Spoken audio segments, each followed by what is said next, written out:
All right, so welcome back. So this is part 6 in our lecture on bones. And in this part, we're going to, this will kind of be the last main part in which we're talking about some physiology and function of bones. And then there will be separate recordings and separate videos posted for you regarding actual bones themselves. So in this part here, we're going to talk about the process of ossification, specifically one type called endochondral ossification. There's another type called intramembranous ossification, but we're not going to focus on that one quite as much. We're primarily going to look at endochondral ossification. We're then going to look at the process of how our bones grow in length, which we'll call interstitial growth. And then we'll finish this part by talking about a few important hormones and their physiological effects on blood calcium levels. All right, so with this process of endochondral ossification. If we look at the term, so endo is meaning within, conj or chondral means cartilage, and ossification refers to the process of making bone. So what this means is we are making bone from cartilage, right? So in other words, we're going to start with what's called a cartilage template, and then we will progressively change and restructure this cartilage template until we have made a bone out of it. All right. And so this is going to be what happens with our long bones. So think of like your tibia, your femur, radius, ulna, humerus, ulna, all those different long bones that we talked about at the beginning of this lecture. These long bones are going to undergo this process of endochondral ossification. All right. So we're going to start with a cartilage model. All right. So we're going to talk about chondroblasts, so cartilage cells, hyaline cartilage. The cartilage model that we're discussing is a hyaline cartilage model. We're going to talk about a region called the primary ossification center, as well as a region called the secondary ossification center. Now, one important thing to note about this process, we're starting with cartilage and we're ending with bone. The cartilage is not becoming bone, but it is being replaced by bone. Okay, so keep that clear. We're not somehow turning the cartilage into bone. We're just taking the cartilage and then we're going to replace it with bone, right? But the cartilage serves as the template by which we're able to do that. All right, so with that, let's talk about these different phases. So the first part we're going to have is surrounding this cartilage template. We're going to have something known as the perichondrium. So if you remember in one of the last parts, we talked about the periosteum, which was this connective tissue wrapping around the bone itself. Well, the cartilage model has the same thing, but it's not around bone, it's around cartilage, so you call it the perichondrium. And there are cells on the inside of the perichondrium known as chondrocytes, and these begin to change and differentiate into osteoblasts. These osteoblasts, as we've said, these are the bone building, bone forming cells of our skeleton, right? They lay down osteoid and they lay down collagen.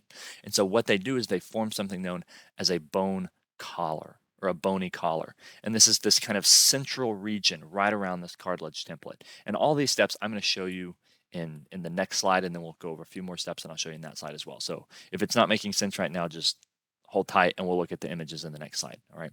So we form this bony collar around the cartilage from these osteoblasts. All right. In the middle, we don't have bone, but we have cartilage still, and the chondrocytes here begin to get very, very large. They die, and they leave a space. All right. This space allows blood vessels to come in. In the blood vessels, there's blood. In the blood, there are fibroblasts, and fibroblasts can be converted into osteoblasts. And then these osteoblasts begin doing the same thing. They begin laying down bone. And in this case, they do it by laying down spongy bone. Okay, they lay down spongy bone, so that trabecular bone. And this spot where you have the chondrocytes get large and die, blood vessels come in, bring osteoblasts begin to lay down spongy bone. This is called the primary ossification center. All right, so oftentimes in anatomy and physiology, if you see the term primary, there's also going to be a secondary. Okay, so there is a secondary ossification center, and we'll look at it in a little bit. Now, so this is occurring in the middle of the bone. Blood comes in, osteoblasts come in, you begin laying down new bone, spongy bone. This is the primary ossification center. However, we don't retain the spongy bone here. So the spongy bone begins to be laid down by the osteoblast and it begins to stretch the length of the bone. And then right behind that, you have osteoclasts come in, and the osteoclasts take away that bone, they resorb the bone, and they form something known as the medullary cavity, right? And so the medullary cavity should be a term that you're familiar with because we've talked about this in relation to yellow bone marrow, right? So the diaphysis of the bone, the long shaft of the bone, this is where you have your medullary cavity, and in this medullary cavity is where we store our yellow bone marrow. And so if we look here, we went from stage 1 kind of all the way to stage 4. All right, so we started with a cartilage template. You see we begin to develop this bony collar around. You begin to have these chondrocytes in the middle get very, very large, and they begin to die. So this deteriorating cartilage matrix, they get very large and they die. And then we begin to come into this primary ossification center and lay down spongy bone, right? So we lay down this spongy bone, blood vessels come in. But if you notice in part 4 here, now we are taking away that spongy bone and we're creating this cavity, right? But notice that the cavity is extending toward both ends of the bone. So it's extending toward a proximal epiphysis and it's extending toward a distal epiphysis down here, right? So this is the first stage of kind of what we just went over. So stage 1 here, perichondrium, we've developed our bone collar. Chondrocytes become very large. They begin to calcify and die. We have blood vessels come in, lay down a spongy bone, and then we have that spongy bone resorbed here by osteoclast, and we form this primary ossification center, and we have this nice medullary cavity, right? So now we'll look at kind of from 4 on to 6 in this next slide here. So we have the primary ossification center, and this is associated with the diaphysis. Okay, so that's important. Primary ossification center is associated with the shaft of the bone, the diaphysis. It begins to extend toward the epiphyses, all right? And in the epiphyses, you have something similar happen. So you have blood vessels come in, they bring with it blood, the osteoblasts come, and this is known as a secondary ossification center. And the secondary ossification center is very similar in terms of what happens to the primary ossification center, with the exception of one thing. So if you recall from the primary ossification center, we brought in blood cells, osteoblasts, we laid down new bone, it was spongy bone, and then we had osteoclast resorb it, take it away, and we were left with a cavity. In the secondary ossification center, we have all that happen except that we're not taking away the spongy bone. So in other words, we have blood vessels come in, we lay down spongy bone via osteoblast, and we keep the spongy bone, right? So the spongy bone is retained in the epiphyses, right? And it's retained, and that's where we house our red bone marrow, right? If you recall from one of our previous parts. Now, so this whole template, this whole process that we started with, it started with cartilage, right?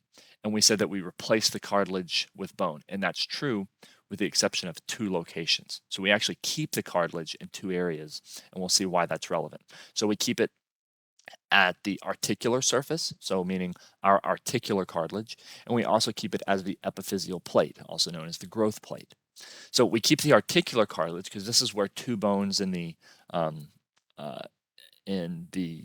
young child and the adolescent and the adult, this is where 2 bones are going to be opposed to each other, right? So after puberty and after we undergo this whole process and we take away all the cartilage and we replace it with bone, we keep a little bit and we keep it at the ends there. So the 2 bones, so think of like the femur and the tibia, right? So those 2 bones, when they join and they're touching, it's not actual bone on bone, but there is some cartilage in between, right? And then we also keep it as the epiphyseal plate. Epiphyseal plate is the quote unquote growth plate that allows our bones to get longer in length, all right? And we'll talk more about the epiphyseal plate in the next slide or 2, all right? So here we started with slide 4. So here you can see we're beginning to form secondary ossification centers. You have them at a proximal epiphysis, and you also have them down here at a distal epiphysis.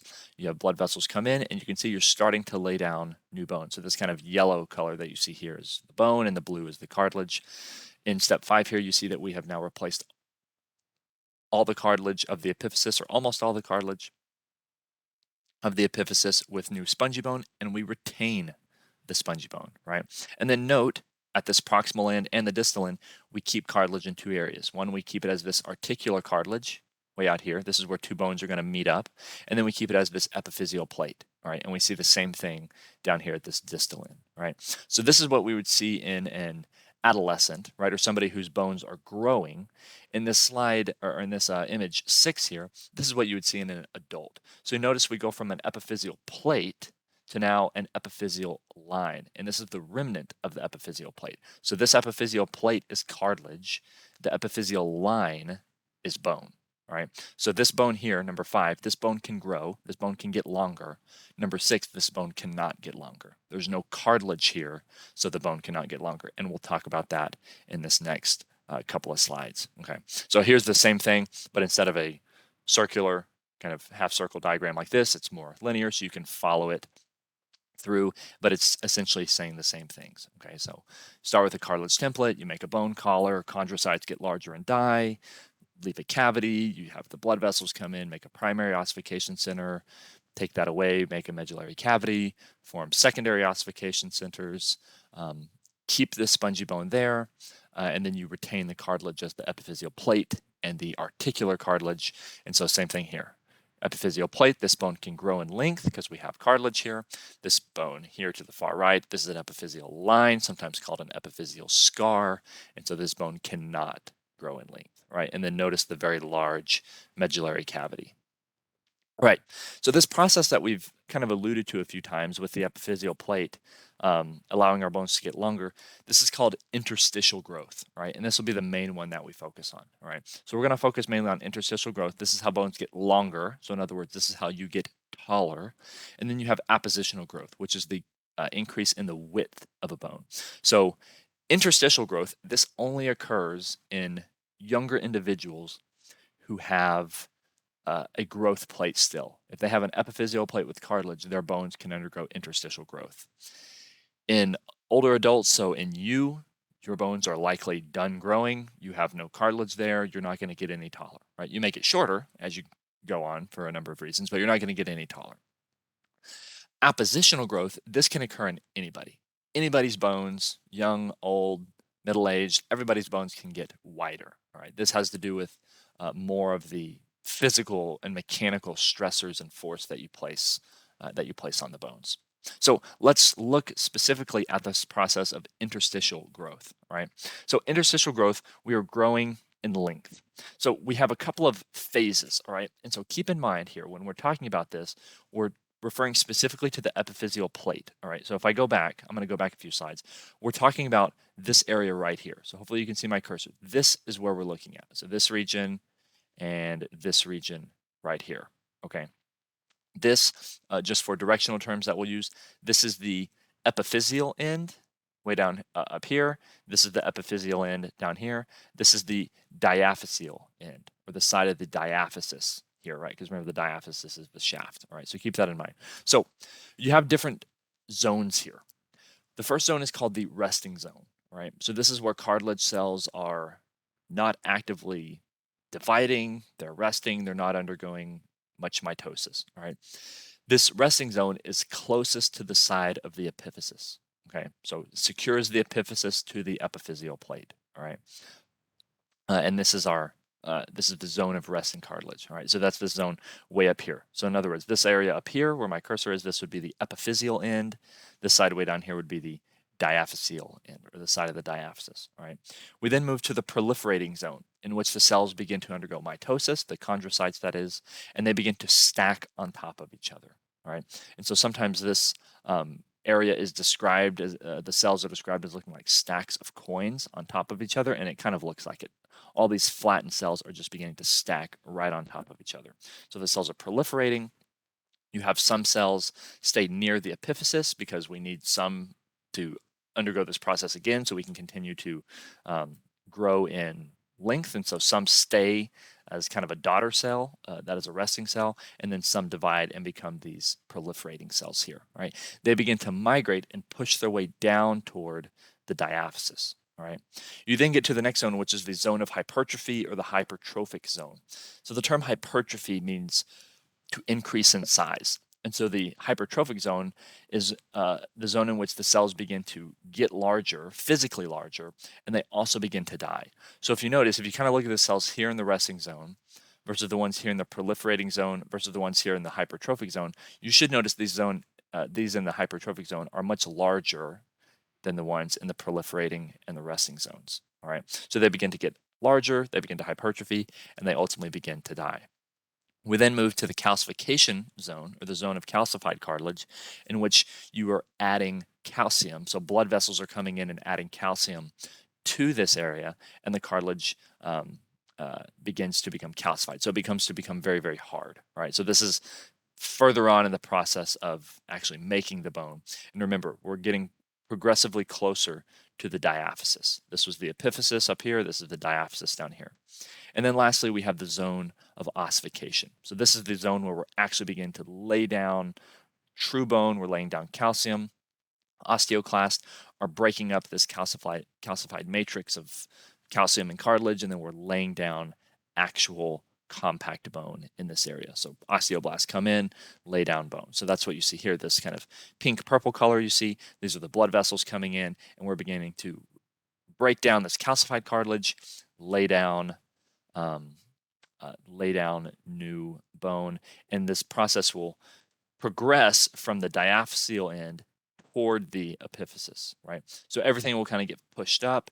You have more cartilage up here, it begins to get pushed up, more cartilage pushed up. So you can see here how the presence of cartilage is what allows this whole process to occur, all right? And so taking away the cartilage, in some way damaging it or doing it intentionally, it stops the growth of bone interstitially. So it stops the lengthening of the bone. All right. So when I was younger, when I was in, I think it was when I was in middle school, or before middle school, I was told that I had a leg length discrepancy. Right. So one of my legs was longer than the other. And so what I ended up having was I had a surgery in which they went in, it was into my right leg. My right leg was the longer one. They went in there into my tibia. The tibia was the bone that was longer, and drilled into and destroyed my growth plate of that bone. And in doing so, they took away this cartilage. And by taking away the cartilage, you take away this process for bone to replace the cartilage. So you stop the bone growth at that point, right? And so once this happens, if this happens naturally, over time, puberty, you begin to have an increase in growth hormone. The cartilage cells are going to rapidly begin to divide, as well as the bone cells. And so you're going to get this rapid replacing of cartilage with bone, but new cartilage. And so you get this rapid growth and height. So this is what we refer to as our growth spurt. But over time, the bone catches up to the cartilage. And once it does, and it completely replaces the cartilage, the whole process stops. You're fixed at that height, or at least you won't get any taller. All right. So if we look here, you can see these same things. This is just a blown up image. Notice that this is the side near the epiphysis. So the epiphysis would be up here. This is the side near the diaphysis down here. And remember, although this is called the epiphyseal plate, the region that this is in is actually called the metaphysis. Okay, so it's called the epiphyseal plate, but the region that it's in is known as the metaphysis. All right, now the last thing we'll talk about in this part before we move on to some actual bones of the axial skeleton are some hormones, right? And so hormones are really important regarding the regulation of different blood concentrations of ions and electrolytes and all kinds of things. And one of these is calcium. And so you have two main hormones that act to control calcium levels in the blood, and these are called parathyroid hormone and calcitonin. All right, and you'll talk about these more when you discuss the endocrine system. You'll go into more detail on their origin, so what gland they're from and whatnot. We'll just briefly mention it here. So calcitonin, they come from the thyroid gland, right? The thyroid gland is the kind of butterfly-shaped gland at the base of the neck. If you feel like where your Adam's apple is, that's the thyroid cartilage. If you go just down, just inferior to that, that's the general location where you have your thyroid. And calcitonin acts to decrease blood calcium levels when they're too high, all right? And it does so by acting on the cells that influence the bone, right? So one, you can act on osteoclasts, and we'd want to inhibit those, right? The reason you inhibit them is because if you don't inhibit them, they're continuing to resorb bone, break it down, and when they break it down, that calcium is released into the blood. But in this case, we're trying to decrease the blood calcium, so we're going to inhibit osteoclast, right? You can also increase how much calcium you are excreting in the kidney. So in other words, when you filter out your blood at the kidney, you're going to reabsorb less, so you excrete more, right?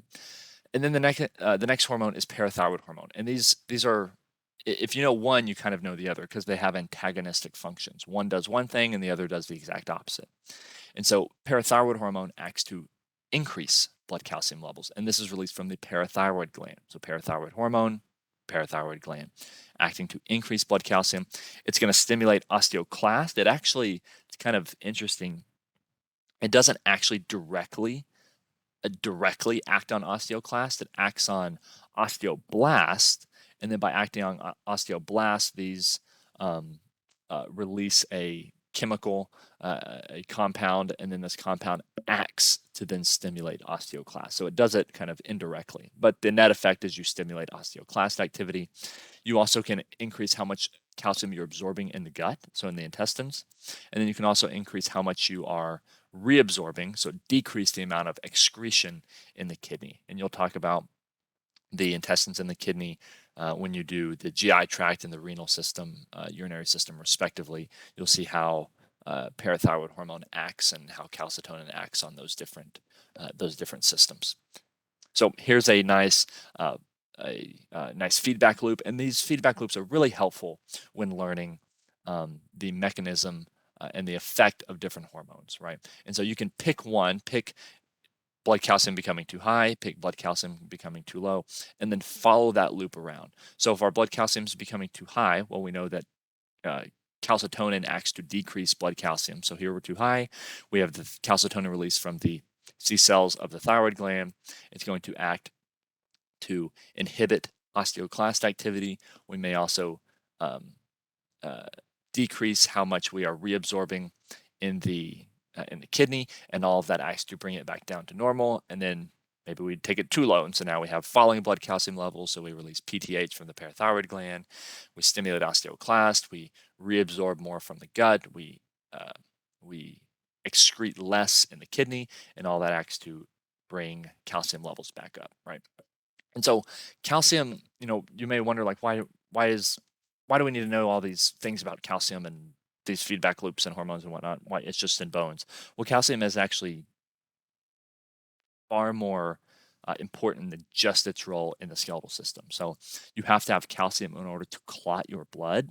And so if you did not have calcium, it would be very difficult to form a clot if you were to fall or scrape your leg or something. Calcium is also involved in the sending of nerve impulses. So when you send nerve impulses from your brain out to your muscles, you have to have calcium in order to do that. And you also have calcium involved with your muscle contraction. So if you want to move your arm or move your fingers to type as you're listening to this lecture, if you want to move your hand to write with a pen on a piece of paper, if you want to walk, if you want to breathe, you have to have calcium in order to do that, right? And we'll talk about the role of calcium in those things as we get to later lectures and as we get to future lectures and future systems, all right? So we're going to stop here, and then we will continue in the next several parts by talking about specific bones of the axial skeleton.